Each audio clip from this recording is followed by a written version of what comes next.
Hallelujah प्रभु यीशुଙ୍କର महिमामय नाम रे आपनको समस्त को स्वागत करुछु। आसु प्रार्थना पिता परमेश्वर आपनको महिमा गौरव करुछु। आज रही सुंदर दिन पाई जहाँ तुम देछ जहाँ भी आलोचना करुछु तुमको महिमा धन्यवाद करुछु। प्रभु यीशुଙ୍କର नाम रे मागु अछि आमेन आमेन आमेन। प्रभु यीशुଙ୍କର गौरवमय नाम रे आपण समस्त को आउ एक नुआ विषय रे स्वागत करुछु। हालेलुया विषयर ना होची ईश्वर हेबा पाई योग्यता कौन अटे। ईश्वर हवा पाई योग्यता कौन अटे। आपण देखो जगत को जीवे प्रत्येक जिनिस योग्यता अच्छे जार योग्यता नहीं आ सी से जिनस हो पार ना।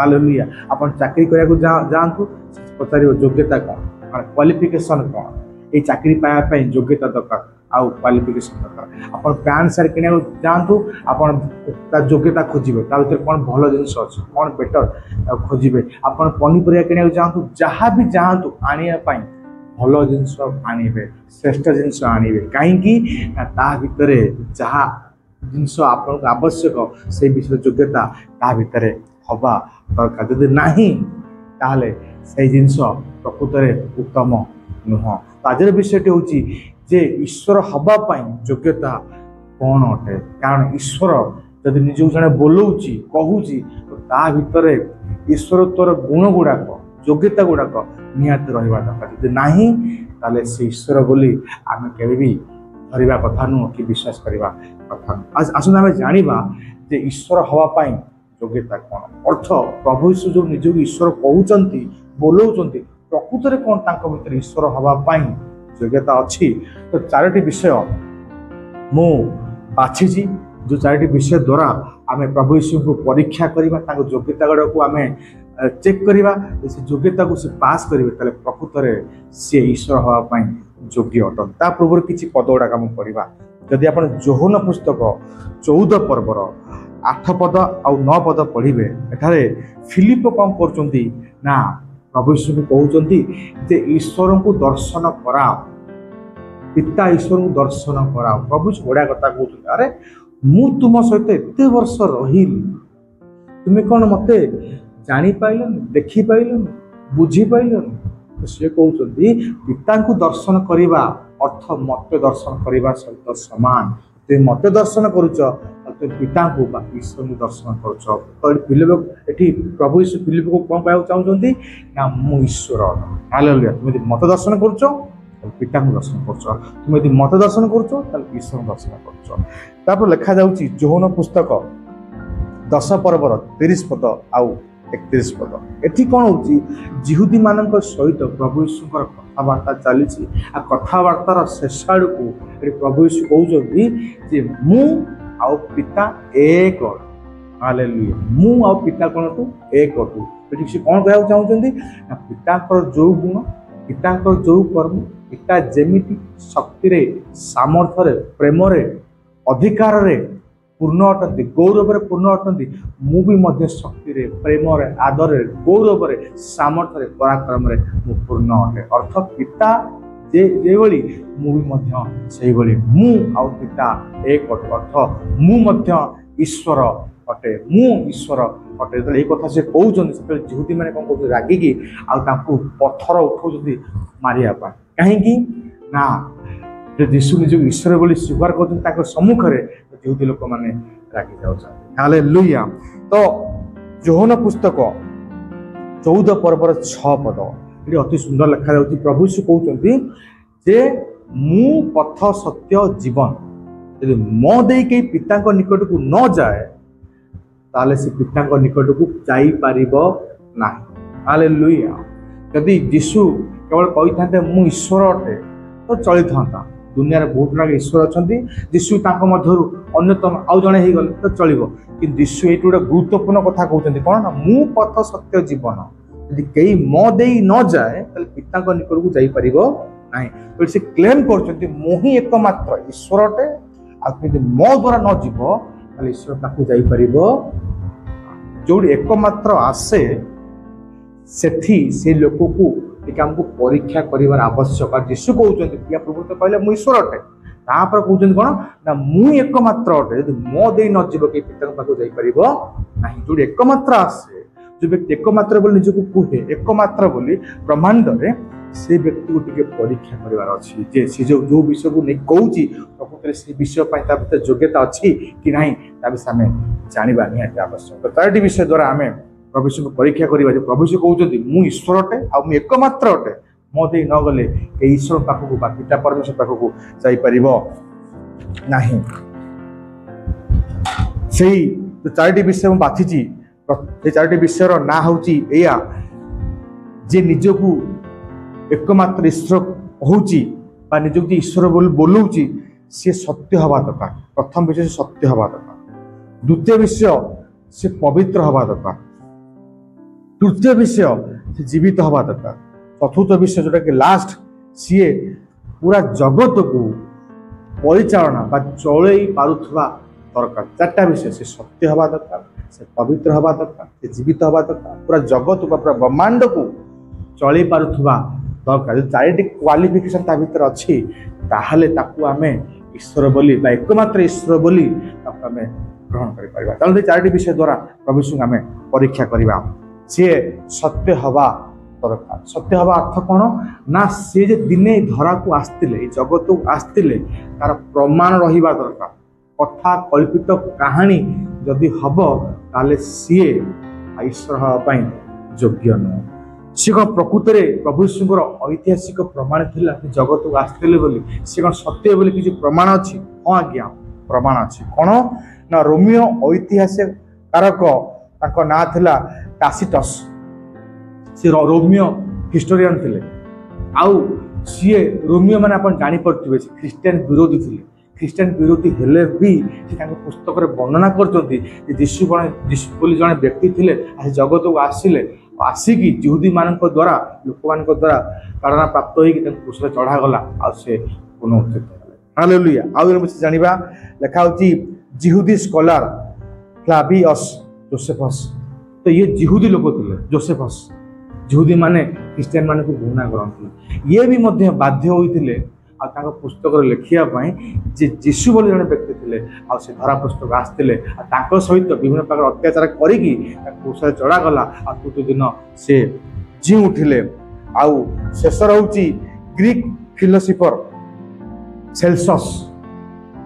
ग्रीक फिलोसोफर सेल्सस ये मध्य ग्रीक कहले ये होची जने विजातीय अर्थ जे यीशु विश्वास करेनि। ये मध्य यीशु को घृणा करथुबा बा ख्रिस्टियन को घृणा करथुबा व्यक्ति जनक अटंते। सीए भी तांको पुस्तक कम करचंती लेखुचंती यीशु बड़ी जने व्यक्ति थिले धरा को आस्तिले आउ लोक मान तांको सहित ताड़ना आ तांको निर्यातित करथिले। तो तीनोटी ऐतिहासिक कारक निज पुस्तक रे लेखिचन यीशु बोली जने थिले आ धरा को आस्तिले जगत को आस्तिले आ लोक मान को द्वारा ताड़ना प्राप्त होई क्रूस रे मरिला तृतीय दिन जी उठिले।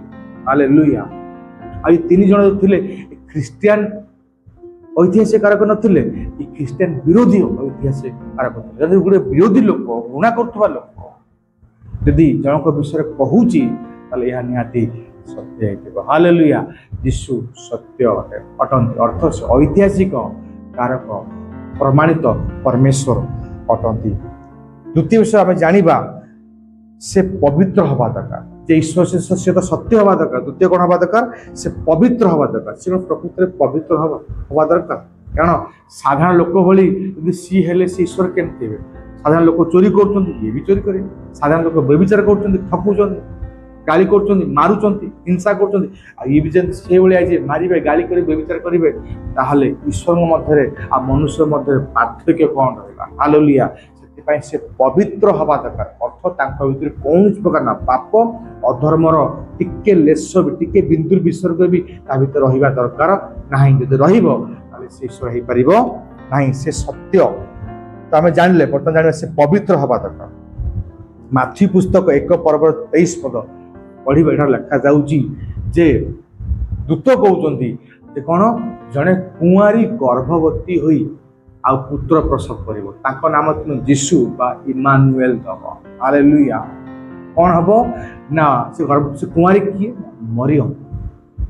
मरियम कौन थिले ना कुंवारी थिले आ से पुरुष सहित संपर्क स्थापन बिना से प्रभु यीशु को जन्म करथिला। आपण भाबुथिबे जो पिला को जगत को आनिबा उठले स्त्री को दरकार आ पुरुष को दरकार झील को दरकार पुओ को दरकार बिना झील पुओर मिलन रे बा बिना स्त्री पुरुषर मिलन रे पिला जात किपर हालेलुया जदि आपण आदि पुस्तक देखिए आदम को ईश्वर बनइले आ बनईकी गोटे आज्ञा देले जे सत ज्ञानदायक वृक्षर फल खाइबू ना आ जो दिन खाइबू से दिन तू मरबू किंतु परवर्त अवस्था आम देखुचे जे आदम जाइए से फल को तोड़ खाऊँ खाइबा द्वारा कौन हो जीवन आत्मा ता भर बाहर के पड़ोचे मृत्युर आत्मा जी शैतान ता भर आसिक बास कर आदम जिते लोक जन्म होती समस्ते शैतान पापर अधर्म अंशी होती कहीं आदम पाप करने सकाशे पापर आत्मा भीतर रहा आदम जिते लोक जन्म हेले तो से न चाहिए पाप को नहीं कि निज सहित जन्म हेले यदि जगतर कौन लोक मरियम सहित आ शारीरिक मिलन द्वारा पुत्र जात कर पापी से वाक्य कहे समस्त जगत पापी अटे पाप अटे हालेलुया समस्त जगत भितर जिते लोक जन्म हो समस्त पापी अटा कहीं लोक देखिए आप जापर टे राग क्रोध हिंसा मारिया पिटा आप देखा जा तो से प्रभु कौन गले कुआरी गर्भर जन्म हेले केमती कुआरी जन्म देला ना पवित्र आत्मा आ ईश्वर दया शक्ति अनुग्रह मरियम को आवरिला आउ जहा द्वारा प्रभु यीशु जन्म हेले तो या द्वारा प्रमाणित होची कोन जगतर कौन पुरुषर आ संपर्क बिना मरियम कुआरी भाव में प्रभु यीशु जन्म कले जहा द्वारा प्रभु यीशु पवित्र अटंती आउ गोटे विषय द्वारा जानिए प्रकृत प्रभु यीशु पवित्र अटंती कि प्रथम पितर 2 पर्वर 23 पद पढ़े यहाँ लिखा जाउची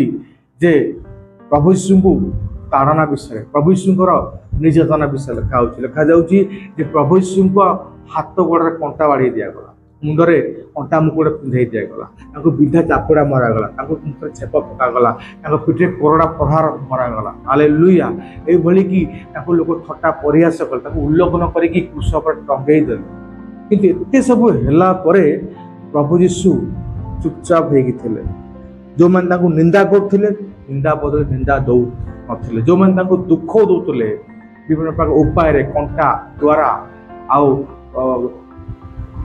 प्रहार द्वारा चाबुक प्रहार द्वारा से समस्त को आउ प्रतिहिंसा देखापी भय देखा नथिले अर्थ जब आप जगत को जीवे जी आप अनईदेवे रागिकी सांगे सांगे ओह्लैक आसी आपको बाड़े देव कि प्रभु यीशु को लोक मान निंदा कले थट्टा कले प्रयास कले कोरड़ा प्रहार करेले हाथ गोटे कंटा बाड़ी दे शरीर मांस नथिला केवल रक्त बाहर हाड़ देखा शिरा प्रसाद देखा ये सब है भी से निंदा करूना हालेलुया क्या रागिकी पदे कथा कहना चुपचाप रोचे आ शेष गोटे कथा कहते कौन हे पिता मान क्षमा कर एमाने कौन करुँचे जानती ना हालेलुया कहीं प्रभु यीशु आउ निंदा बदल निंदा कले कहीं प्रभु यीशु दुख बदल आ दुख देले कहीं कहले भीतर पाप ना जहाँ भीतर पाप थाए जब आप आड़ मारिबा तो दूर कथा तो अनई देवे से उठिक आसी आप बाड़े पके कहीं भीतर पाप अच्छी कि प्रभु यीशु एते कष्ट एते निर्यातना एते ताड़ना पाइला परे भी चुपचाप रही क्षमा करि परछन कहीं भीतर पाप नथिला भीतर पवित्रता थिला हालेलुया से प्रेम अटंती हालेलुया तो या आम जानचे कौन ना प्रभु यीशु पवित्र थे तृतीय विषय आम जाना जे से जीवित हवा दरकार जी ईश्वर बोल निजको बोलाऊँगी से जीवित हवा दरकार से सत्य हवा दरकार से पवित्र हवा दरकार तृतीय विषय हूँ कौन ना से जीवित हवा दरकार अर्थ से केबे मरबनी सी अनंत काल पर्यंत जीवित हालेलुया सी अमर हवा दरकार हालेलुया तो जोहन पुस्तक जदि आमे 16 पर्वर आउ 7 पद पढ़ा ये प्रभु यीशु बढ़िया कथा कहते कहते जिते मु पिता निकट को जीवी जाकि कौन करी पवित्र आत्मा को लेकिन मो तुमको देवी प्रेरित पुस्तक 2 पर्व 33 पदरे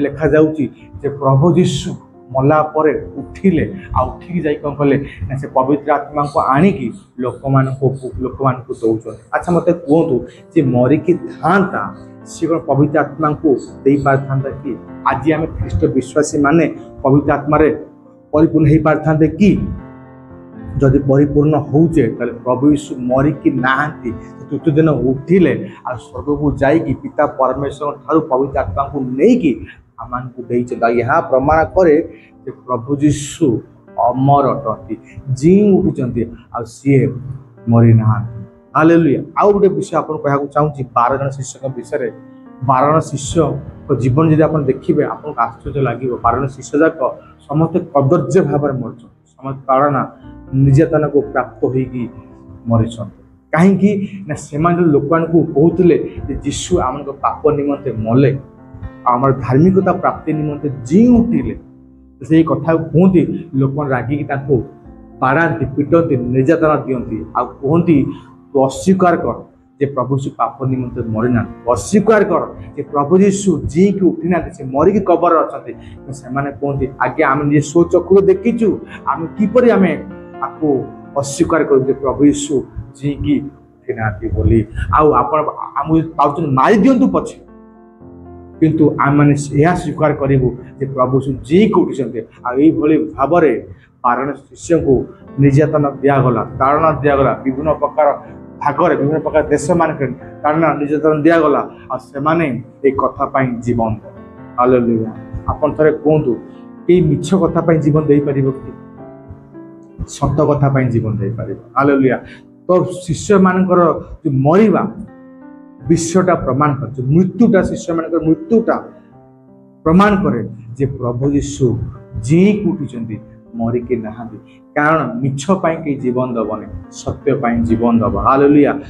जीवन दउची ताहले सेथि पाई दउची जोरा सत्य आ सत्य होची एया शिष्यंकर मरिया विषय प्रकाश करे प्रभु यीशु मरिकी नहांती जी की उठी अछंती हालेलुया। प्रभु यीशु जीवित अटंती। चतुर्थ विषय आम जानिबा चतुर्थ विषय होची एया जे से पूरा जगत को परिचालना बा पूरा जगत को चलई पारुथुबा दरकार यदि आपण जगत को देखिए जगत जिते जीवित प्राणी से पशु हो पक्षी हो माछ हो कीट पतंग हो कि मनुष्य जी भी समस्त पिला मान पछरे गोटे माँ बापा थे आ से माँ बापा कौन करेंगे ना से पिला को बढ़ेबे हालेलुया। केमती बढ़ेबे ना निज जीवन को बलिदान करी करी करी हालेलुया। खाइबा कम करदेबे सोइबा कम करदेबे खर्च करिया कम करदेबे हालेलुया। आउ विभिन्न प्रकार आनंद उल्लास करवा बंद करदेबे कहीं आमे करबा ताले आम पिला माने केमती आनंद उल्लास करे केमती बढ़िबे केमती आगो चलिबे हालेलुया। तो यह प्रकाश करे जे माँ बापा को भीतर प्रेम अछि प्रेम नथा केबे भी माँ बापा आ पिला मान प्रति निजक बलिदान करि पारंते नहीं। तो प्रत्येक जीवित प्राणी जदि आज बढ़ुची भलरे ता पछ दायी माँ बापा कहीं ना माँ बापा भितर सैक्रिफाइस गुण अच्छे सैक्रिफाइस को बलिदान को कह जाए बलिदान अन्य नाम हूँ प्रेम हालेलुया। जहाँ भितर प्रेम अच्छी से बलिदान करवा विशेषकर माँ बापा ही पिला कहती ना बलिदान कर से सुंदर जगत कौन हो प्रत्येक पिला सन्तान मैंने आराम से बढ़ती कहीं माँ बापा भितर प्रेम थाए से प्रेम सैक्रिफाइस द्वारा पिला प्रति वर्ते। जदि आपण प्रथम जोहन 4 पर्वर 7 पदर नहीं कि 9 पदर शेष पद पढ़े ये लिखा जाऊँगी ईश्वर प्रेम अटंती ईश्वर प्रेम अटंती हालेलुया। आ प्रेम को शिखे प्रकाश कले ना सैक्रिफाइस करके जे बलिदान करे से प्रेम को प्रकाश करे आ ईश्वर निज प्रेम केमती प्रकाश कले निज एकमात्र पुत्र को आमर पाप अपराध क्षमा निमंते ताहापर सबू जीवा निमंते कौन कले ना आम निमंते पुत्र को जगत को पठेला जानी शुणिकी मारिया पाई आज्ञा देले। तो प्रभु यीशु आम जगत निमंते जगत को एथि आसते आम पाप अधर्म अपराध निमंते मरबे आम स्वर्ग को जापर हालेलुया। तो यह द्वारा प्रमाणित हुए कि पूरा जगत प्रेम रे चलुची से प्रेम कहार प्रभु यीशु से प्रेम कहार पिता ईश्वर से प्रेम कहार पवित्र आत्मा कर हालेलुया। यार अर्थ जगत को प्रभु यीशु आउ चलई पारिबे परिचालना करी पारिबे कारण जगत प्रेम रे चलुची प्रेम यीशु भितर अच्छे हालेलुया जिते आम 4टी विषय द्वारा प्रभु यीशु को आम परीक्षा करुचे योग्यता को आम देखुचे जे ईश्वर हो पारे कि ना एकमात्र ईश्वर हो पारे कि ना तो आम देखुचे जे प्रकृत में प्रभु यीशु परीक्षा पास कर परीक्षा उत्तीर्ण होती योग्यता आउ ताको प्रकाश करे जे सी एकमात्र ईश्वर हो पारे हालेलुया कारण से सत्य अटते कारण से पवित्र अटते कारण से जीवित अटते आउ से जगत को प्रेम द्वारा चल पारे जोटा कि जगत प्रेम रे चलू हालेलुया प्रभु यीशुଙ୍କର योग्यता अच्छी एकमात्र ईश्वर धन्यवाद प्रभु यीशुଙ୍କର महिमा और गौरव आसन प्रार्थना करवा पिता परमेश्वर मुझे महिमा गौरव करे आज ये सुंदर वाक्य जिते भाई भौन देखिए तुम्हें आशीर्वाद धन्यवाद दो प्रभु यीशु नाम मागू अच्छी आमे आमे आमे आप समस्त को आशीर्वाद करो धन्यवाद।